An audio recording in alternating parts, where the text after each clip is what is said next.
اے بنی آدم، اے آدم کے بیٹو، اے بنی نو انسان، سب تم برابر ہو، تم ایک ماں باپ کی اولاد۔ یا ایھا الناس انا خلقناکم من ذکر وانثی وجعلناکم شعوبا وقبائل لتعارفوا ان اکرمکم عند اللہ اتقاکم۔ اے لوگوں، ہم نے تم کو ایک مرد ایک عورت سے پیدا کیا ہے، تم کو شعبوں میں، جماعتوں میں، قبیلوں میں اس لیے تقسیم کر دیا ہے تاکہ تمہارا آئیڈینٹیفیکیشن ہو سکے، تم پہچانے جاؤ۔ اللہ رب العزت کے نزدیک زیادہ مبارک اور زیادہ محترم وہ ہے جو اللہ تعالیٰ کا تقوی اور اس کی خشیت رکھنے والا۔ یہ بات کہی گئی، آپ دیکھیں کہ مساوات ہے دین اسلام میں، سب ایک ہیں، چاہے کالا ہو چاہے گورا ہو، چاہے وہ امیر ہو چاہے غریب ہو، سب وہاں موجود۔ اور یہ بات بتائی گئی کہ یہ جو صورتحال ہے یہ عظیم الشان ہے، یہ غیر معمولی ہے، اور یہی وہ چیز ہے کہ جب تمہارے اندر کہیں سے بھی کوئی پریشانی آئے، چاہے یغور کے مسلمان پریشان ہوں، چاہے روہنگیا کے مسلمان پریشان ہوں، چاہے جرمنی میں اور فرانس میں کوئی مسئلہ پیش آ رہا ہو، چاہے فلسطین میں آنسو گر رہا ہو، چاہے شام میں مسلمان کا خون زمین پر گر رہا ہو، تمہیں تکلیف ہونی چاہیے۔ مثل المؤمنین فی توادہم وتعاطفہم کمثل الجسد الواحد اذا اشتکى منہ عضو تداعی لہ سائر الجسد بالسہر والحمى۔ سارے دنیا کے مسلمانوں کی مثال ایک جسم کے مانند ہے، جب جسم کے ایک ٹکڑے کو، ایک حصے کو تکلیف ہوتی ہے تو پورا جسم تکلیف کو محسوس کرتا ہے اور بخار کی کیفیت میں مبتلا ہوتا ہے۔ کہیں بھی پورے دنیا کے مسلمان اگر تکلیف میں ہیں، ہمارے دل کی دھڑکن کو تیز ہو جانا چاہیے۔ کہیں وہ پریشان حال ہیں تو ہماری زبانوں پر دعا نکلنی چاہیے۔ آج حج کے میدان میں لوگ وہاں اکٹھا ہو رہے ہیں، حج کی تیاری کر رہے ہیں، پورے حج کے ایام میں مسلمانوں کے لیے دعائیں ہوں گی، لوگوں کے درمیان پیار و محبت کی دعائیں ہوں گی، مسلمانوں کے مسائل کو حل کرنے کی دعائیں ہوں گی، لیکن صرف دعاؤں سے کام نہیں ہوتا۔ دعا ضروری ہے لیکن ہمارے اقدام کرنے کی بھی ضرورت ہے۔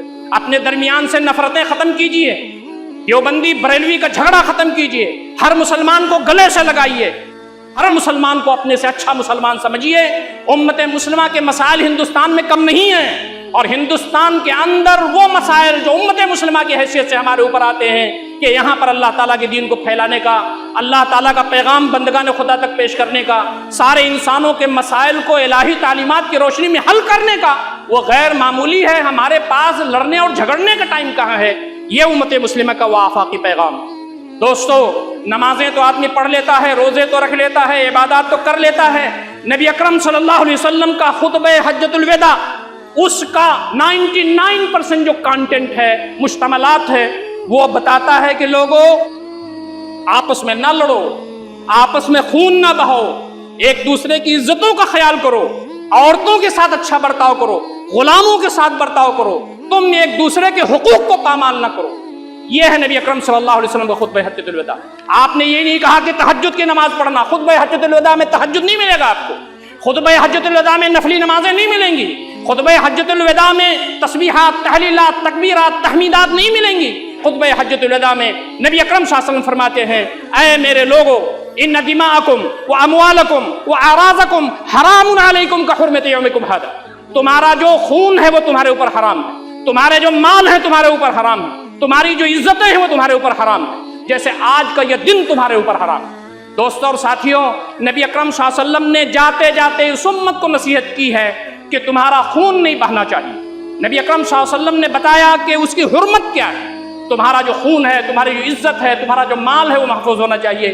اسی لیے قرآن مجید میں ایک جگہ فرمایا گیا، من قتل نفسا بغیر نفس او فساد فی الارض فکانما قتل الناس جميعا۔ جس نے ایک انسان کو قتل کیا ناحق، اس نے پوری ہیومینٹی اور پوری انسانیت کا قتل کر دیا، سارے انسانوں کا قتل کر دیا۔ ومن احیاها فکانما احیا الناس جميعا۔ جس نے ایک انسان کی زندگی بچائی، اس نے سارے انسانوں کو گویا بچایا۔ آدمی کی حرمت کہ اس کا خون ضائع نہ جائے، اس کا خون نہ گرے ناحق، اور آدمی کا مال جو ہے محفوظ رہے، اور آدمی کی عزت و آبرو محفوظ رہے، اس کے بارے میں نبی اکرم صلی اللہ علیہ وسلم نے خطبہ حجۃ الوداع میں بتایا ہے۔ ہمارا کیا ماحول ہے، ہماری کیا صورتحال ہے، ہم لوگوں کے ساتھ کیسے روابط رکھتے ہیں، لوگوں کے ساتھ کیسے ہمارے تعلقات ہیں، ہم لوگوں کے ساتھ پیار کرتے ہیں، محبت کرتے ہیں، اپنائیت کے ساتھ رہتے ہیں، ان کے کام آتے ہیں، ان کے مسائل حل کرتے ہیں، یا ہم لوگوں سے نفرتیں کرتے ہیں، یا لوگوں کے خلاف سازشیں کرتے ہیں، یا لوگوں کے خلاف اس کے در پہ رہتے ہیں۔ یہ نصیحت کا، عبرت کا، احتساب کا موقع ہے۔ یہ حج کے جو ایام آ رہے ہیں، ہم تمام کو اس کی دعوت دیتے ہیں۔